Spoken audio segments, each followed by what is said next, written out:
Actually, mula kinder hanggang nag-grade 6 po ako.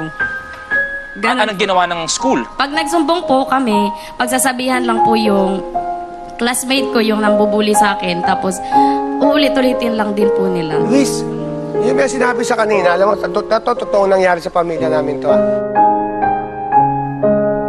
Yung tinutokso siyang aswang siya.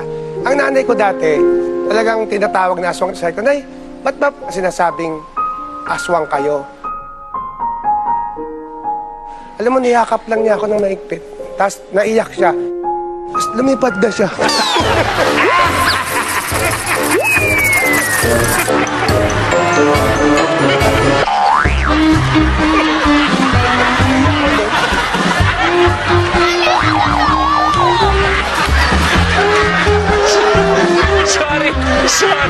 Sorry.